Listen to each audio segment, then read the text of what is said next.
Le majestueux fleuve Congo, une voie navigable majeure desservant les deux capitales les plus rapprochées au monde, a accueilli ce samedi le bateau Majestic River avec à son bord le président de la République Félix-Antoine Tshisekedi Tshilombo. Direction Brazzaville, capitale de la République sœur du Congo, pour une visite de travail de quelques heures. C'est sur le coup de 12h30 que le président de la République est arrivé à Brazzaville. À l'accostage, le rituel protocolaire respecté, le président Félix Tshisekedi a été accueilli par Anatole Colinet Makosso, Premier ministre congolais, accompagné des membres de son gouvernement ainsi que des diplomates RD congolais accrédités en République du Congo.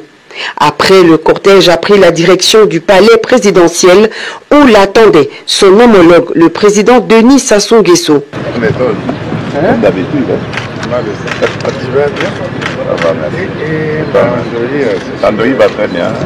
Quelques heures passées en aparté pour un huis clos au cours duquel les deux chefs d'État ont procédé à un large échange de vues sur les questions d'intérêt commun.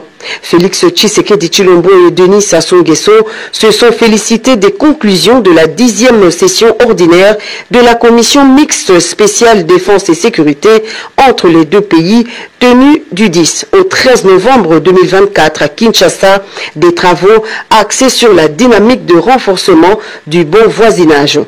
Pendant ces 4 heures de tête-à-tête, les deux chefs d'État ont également abordé la situation qui prévaut à l'est de la République démocratique du Congo, avec un accent particulier sur l'état du processus de Luanda. À ce sujet, le président Denis Sassou Nguesso a réitéré son soutien aux efforts de médiation du président angolais João Lourenço. En outre, il a exhorté les parties à poursuivre et à privilégier les négociations en cours, une des voies dans la résolution des conflits. Deux préoccupations de la presse des deux pays soumises aux deux chefs d'État. La construction sur le fleuve Congo d'un pont route-rail devant relier Brazzaville et Kinshasa. Le président Félix-Antoine Tshisekedi Tshilombo rassure. Tout va bien, le projet se porte bien. J'ai eu le temps de m'en enquérir auprès du ministre concerné, Jean-Jacques Bouya, qui m'a mis à la page. Et donc si tout va bien, le 15 janvier, il y aura une grande réunion à Kinshasa qui sera destinée à harmoniser le régime fiscal et douanier pour pouvoir se mettre d'accord sur les principes et pouvoir enfin démarrer. La question sur le crédit carbone est une stratégie commune à adopter afin de scruter les possibilités pour que les deux Congos, qui partagent en commun la forêt du bassin du Congo, puissent bénéficier des dividendes liés au crédit carbone. Le président Sassou Nguesso répond. Et vous savez que le bassin du Congo est très bien placé sur ce plan, surtout les deux Congos, la RDC, il y a les plus grandes forêts et les tourbières, et le Congo, puis Brazzaville aussi, qui a sa part de forêt et de tourbières. Et il s'agit là de richesses très importantes pour l'Afrique. On constate malheureusement que jusqu'ici, le carbone des pays africains est traité au rabais. Nous croyons que le moment est venu pour que les peuples qui protègent ces écosystèmes, surtout les écosystèmes forestiers et les autres richesses, surtout les forêts, les peuples qui les protègent pour le bien de l'humanité. Et nous pensons qu'en contrepartie, ils devaient en tirer des résultats substantiels pour leur développement. C'est dans la soirée que le chef de l'État Félix-Antoine Tshisekedi Tshilombo et toute la délégation qui l'accompagnait ont regagné Kinshasa, la capitale. Opportunité d'affaires. Dans ce cadre, le gouvernement devra également travailler en collaboration avec son cabinet. Un rapport est attendu à ce sujet en fin janvier 2025. Dans la suite de la communication du président de la République, La première ministre chef du gouvernement a commencé la sienne par aborder la situation humanitaire alarmante dans les territoires de Lubero en raison de l'agression rwandaise sous couvert des terroristes du M23. En effet, les conditions sociales et sanitaires s'aggravent avec l'afflux des personnes déplacées, principalement des femmes, des enfants et des personnes âgées en provenance des villages de Kasigi, Utwe, Alimbongo, Katondi, Ndoluma et Kitsombiro. Ces déplacés qui ont quitté leur foyer en hâte sans apporter des faits personnels manquent cruellement de tout et ont besoin d'une assistance urgente. Bien que certains aient trouvé refuge chez des familles d'accueil, la majorité s'y retrouve dans des églises, des hangars, de marchés, des écoles. Dans ces contextes, la première ministre a souligné que les conditions de vie deviennent de plus en plus difficiles en raison de l'accès limité aux soins de santé, les infrastructures sanitaires locales étant saturées.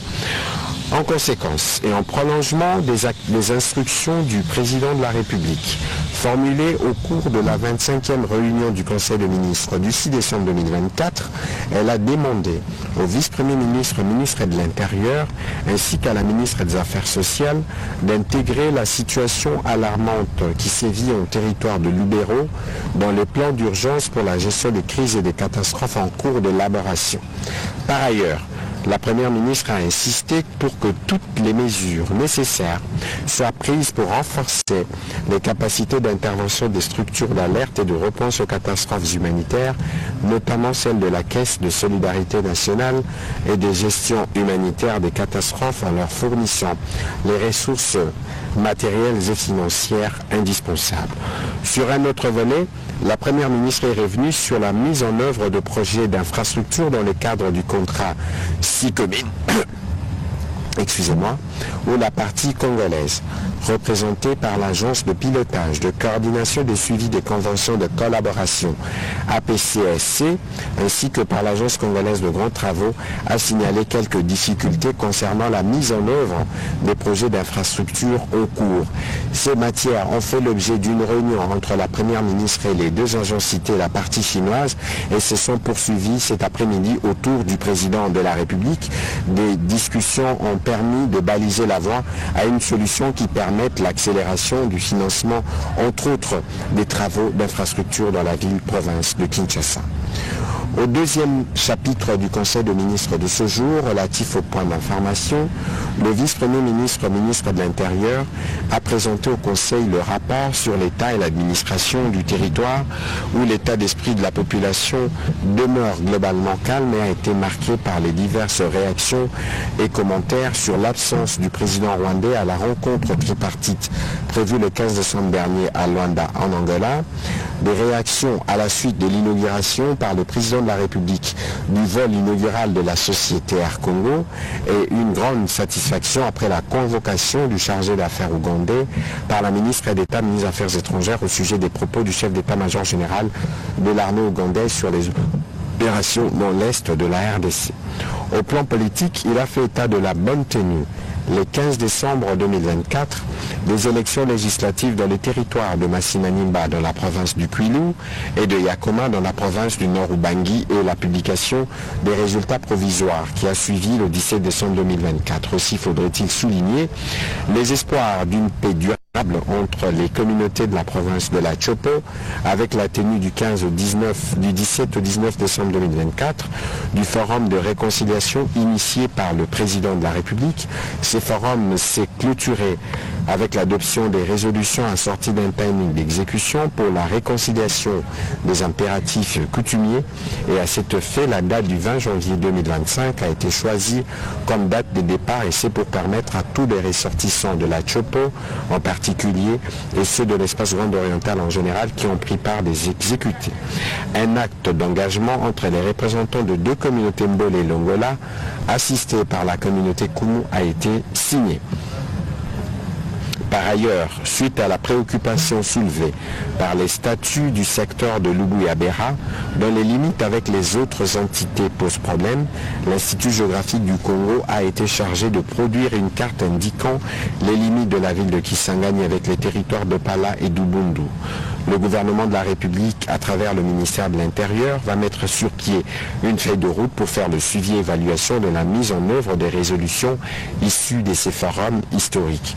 En ce qui concerne la criminalité et le banditisme urbain, le point a été fait sur les conclusions de la première réunion d'évaluation de l'opération Dobo tenue le 16 décembre 2024. Il en ressort que 6600 éléments de la police sont mobilisés pour cette opération et la police a pu arrêter à ce jour 1366 présumés criminels. Le gouverneur de la ville de Kinshasa a été chargé au regard du nombre croissant de détenus de mettre urgemment à la disposition de la police un lieu de détention approprié. Les audiences foraines sont programmées dans les différentes juridictions tant civiles que militaires de Kinshasa. Il a aussi été noté que la criminalité tend à baisser sensiblement. Il est prévu la duplication de la lutte contre le banditisme urbain dans les autres grandes villes du pays. Dans le cadre du renforcement de capacité de notre police nationale, le vice-premier ministre a informé le Conseil du lancement le 18 décembre 2024 des travaux de réhabilitation de l'école de police de Kapalata-Kisangani dans la province de la Chopo, projet entièrement financé par le gouvernement de la République démocratique du Congo. Au sujet des embouteillages, il a été fait mention de la mise en œuvre de mesures prises à l'issue de la réunion de l'évaluation de la circulation alternée. Dans ce cadre, les effectifs de la police nationale ont à nouveau été renforcés pour appuyer la police de la circulation routière sur les différents carrefours. Dans les mêmes registres, le vice-premier ministre, ministre de la Défense nationale, a pour sa part passé en revue la situation opérationnelle et sécuritaire, particulièrement dans l'Est de la République démocratique du Congo, et il est revenu sur les dernières opérations en cours menées par les forces armées de la République démocratique du Congo. Il a aussi parlé de la situation dans l'ouest de Kinshasa où des opérations contre les Mobondo se poursuivent. Au sujet de la situation épidémiologique, le ministre de la Santé publique, Hygiène et Prévention a présenté la situation épidémiologique hebdomadaire dans le pays en 3 volets. Le premier volet concerne le Mpox. Il a fait savoir que comparé à la semaine précédente, la tendance à la 50e semaine est marquée par une augmentation des cas suspects passant de 604 à 750. Aucun décès n'a été enregistré cette semaine. Deuxièmement, évoquant la situation épidémiologique liée au choléra, le ministre de la Santé publique, Hygiène et Prévention a indiqué que la tendance à la 50e semaine est marquée par une augmentation légère du nombre de nouveaux cas, soit de 502 à 511, avec une létalité de 2%. Troisièmement, enfin, il a fait état de la maladie fébrile d'origine inconnue qui sévit dans la province du Congo, qui enregistre à ce jour 592 cas notifiés, 37 décès. Les analystes de laboratoire ont montré que le virus influenza, avec une prévalence de 28%, est les pathogènes dominant, reflétant une forte activité virale pendant la période d'échantillonnage. La présence significative du HRV 20,2% et du SARS-CoV-2 souligne leur rôle majeur dans les infections respiratoires. Il s'agit donc d'une grippe qui a été formellement identifiée. Mise en œuvre de l'addendum au protocole des Bibois. Prenant la parole, la ministre de l'Enseignement supérieur et universitaire a informé le Conseil de la tenue du 2 au 14 septembre 2024 de la commission paritaire gouvernement syndicale conformément aux orientations du président de la République, chef de l'État. Cette commission paritaire devrait, d'une part, évaluer l'état d'avancement des dossiers concernés par l'accord de Bibois d'avril 2022, d'autre part, signer un addendum opérationnel et réaliste. Elle a présenté l'état de lieu de chaque point concerné par les accords précités, notamment la mise en place du comité permanent du suivi des accords, la paye complémentaire au quatrième trimestre d'augmentation de 50% de la prime institutionnelle restant et les 5 mois d'arriérés complémentaires dus en 2023. À ce jour, cette paye est effective pour le mois d'octobre, novembre et décembre. Il reste à résoudre les arriérés dus en 2023. L'octroi de 3500 véhicules aux professeurs en compensation des arriérés des rémunérations accumulées depuis janvier 2017 à la suite du perte de pouvoir d'achat. Et 4. Assurer l'augmentation progressive à partir du premier trimestre 2025 selon le taux à convenir de manière à atteindre au 4e trimestre 2025 le montant projeté par la résolution 45 alinéa 1er des États généraux de l'enseignement supérieur. Les mécanismes graduels, la mécanisation graduelle des docteurs à thèse et l'ensemble du personnel non payé à la prime institutionnelle à partir du 2e trimestre 2025. Par ailleurs, les bancs syndicales devraient garantir une année académique apaisée. Malheureusement, une frange du RAPUICO tente à perturber l'année alors que plusieurs points prévus dans la feuille de route sont soit réalisés, soit en cours de concrétisation. La ministre de l'ESU a terminé sa note en sollicitant l'implication du gouvernement en vue de la résolution définitive et avec célérité de toutes les revendications dans les secteurs de l'enseignement supérieur et universitaire. 2 notes d'information relevant du secteur de la formation professionnelle. Le ministre de la formation professionnelle a quant à lui présenté au Conseil de ministres 2 notes relevant de son secteur. Le premier portant sur la redynamisation et la mise en œuvre des réformes dans les secteurs de la formation professionnelle grâce à un partenariat avec la Chine et l'UNESCO. Grâce à un partenariat avec la Chine et l'UNESCO, il a profité de l'occasion pour faire aussi le point des avancées enregistrées dans son secteur, notamment la construction du centre de Montbéliard. Le ministre de la formation professionnelle est revenu aussi sur les retombées du dernier forum de la coopération sino-congolaise où il est apparu important de négocier et de conclure un accord formel entre les 2 pays dans les domaines de l'enseignement technique et de la formation professionnelle. Ainsi, après de contacts avec l'ambassade de notre pays en Chine et l'Institut Shandong Business créé en 1975, un mémorandum d'entente a été signé à travers son ministère sous le parrainage de l'UNESCO et du ministère de l'Éducation de la Chine.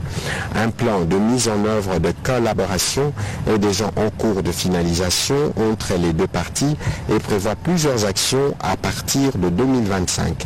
Elle permettra à notre pays de renforcer et de moderniser son système d'enseignement technique et de formation professionnelle dans les domaines d'équipement ainsi que le développement de plusieurs filières et métiers innovants devant concourir à l'accélération de plusieurs paramètres dans les secteurs socio-économiques. En deuxième point, comme disait tout à l'heure, il a abordé la question relative au début des travaux de construction du centre de formation professionnelle CDR Mossala à Kinshasa Mombela en commune de Limité. Dans le cadre de l'exécution du projet Kin Emploi, un accord fut conclu sous l'égide du président de la République et du roi Philippe de Belge en janvier 2021, portant sur la construction du centre des ressources Mossala visant l'accompagnement de 5000 jeunes dont 2500 femmes. Nonobstant le fait que le contrat de passation de ces marchés a été placé sous le régime du droit belge, le ministre de la formation professionnelle a informé le Conseil qu'il a obtenu de l'agence de coopération belge ENABEL l'activation du dit accord. À ce jour, toutes les procédures sont déjà exécutées et l'entreprise adjudicataire de droit congolais SMK, après la mise en place de la BASI, a débuté les travaux de construction sur les sites pour une durée de 18 mois. Le Conseil a pris acte de ces 2 notes d'information. Résolution de la 12e session ordinaire de la conférence des ministres de l'autorité du lac Tanganyika. Le ministre de la Pêche et l'Élevage a présenté au Conseil la synthèse de la résolution de la 12e session ordinaire de la conférence des ministres de l'autorité du lac Tanganyika tenue à Kinshasa le 12 décembre 2024. Expliquant chacune de ces résolutions, il a soutenu qu'elles se rapportent aux 4 thématiques qui ont été abordées, à savoir le soutien de l'autorité du lac Tanganyika, la protection et la gestion durable de la diversité biologique du lac Tanganyika et de son bassin, la présidence de la conférence des ministres du lac Tanganyika, la date et les lieux de la 13e session ordinaire de la conférence des ministres de l'autorité du lac Tanganyika. L'organisation réussie de la 12e session ordinaire de la conférence des ministres de l'autorité du lac Tanganyika par la RDC son exemplarité dans la régularisation de ses obligations contractuelles vis-à-vis de l'autorité du lac, entraînant les autres États dans cette dynamique, ont été salués par tous les États membres.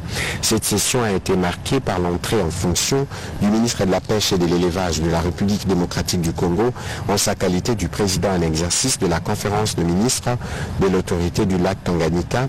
La République de la Zambie s'est portée candidate pour l'organisation de la 13e session ordinaire en octobre 2025. Le Conseil a pris acte de cette note d'information. Au troisième chapitre du Conseil des ministres de ce jour, les membres du Conseil ont approuvé un relevé des décisions prises lors de la 26e réunion ordinaire du Conseil des ministres du vendredi 13 décembre 2024. Au chapitre 4 du Conseil des ministres de ce jour, relatif à l'examen et à l'adoption d'un dossier, relance des travaux de construction de la centrale du Grand Katende.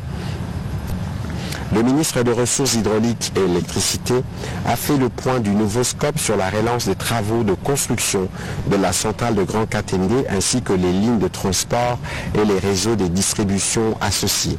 En effet, la République démocratique du Congo ayant constaté que l'option des financements avec le fonds Exim Bank de l'Inde ne lui permet pas de redémarrer dans l'immédiat et d'achever dans un temps raisonnable ce projet, le financement sur fonds propres du pays a été identifié après plusieurs échanges au sein du gouvernement comme la meilleure option car ces avantages sont mieux adaptés et souples par rapport aux procédures liées aux accords de prêt. Cette option du financement propre par le gouvernement va permettre la reprise des travaux et leur achèvement en temps raisonnable afin de soulager la population et de booster l'économie du Grand Kasaï et des provinces voisines par la création des milliers d'emplois dans ces phases de construction et d'autres emplois en phase d'exploitation. Soutenant les avantages de cette option, le ministre des Ressources hydrauliques et électricité a précisé que le projet sera réalisé en 3 phases, dont la première permettra en 24 mois de disposer de 16 MW, une partie des réseaux de transport et de distribution en vue de desservir la ville de Kananga, Mbujimai et Chimbulu. Au moment de l'exécution des phases 2, 32 MW et phase 3, l'exploitation des 16 MW de la phase 1 permettra entre autres de générer des recettes en vue d'assurer les services de la dette en prenant en compte des délais de grâce de 2 ans accordés par le bailleur de fonds. Une autre innovation pour ces scopes est le montage financier adapté à chaque phase de développement du projet, un mécanisme souple d'autofinancement. Le ministre des Finances a complété le ministre des Ressources hydrauliques et électricité pour expliquer le volet financier de ce projet qui permettra dans 24 mois de donner l'électricité à la partie centre du pays. Au dernier chapitre du Conseil des ministres de ce jour, relatif à l'examen et à l'adoption des textes, un texte, projet d'ordonnance-loi, le ministre d'État, ministre de la Justice et garde-sceaux, a soumis au Conseil le projet d'ordonnance-loi autorisant la prorogation de l'état de siège dans les provinces de l'Ituri et du Nord Kivu pour une période de 15 jours prenant cours le 23 décembre 2024. Après débat et délibération, le Conseil des ministres a adopté ce projet d'ordonnance-loi. Commencé à 15h30, la réunion du Conseil des ministres a pris fin à 18h07. Je vous remercie.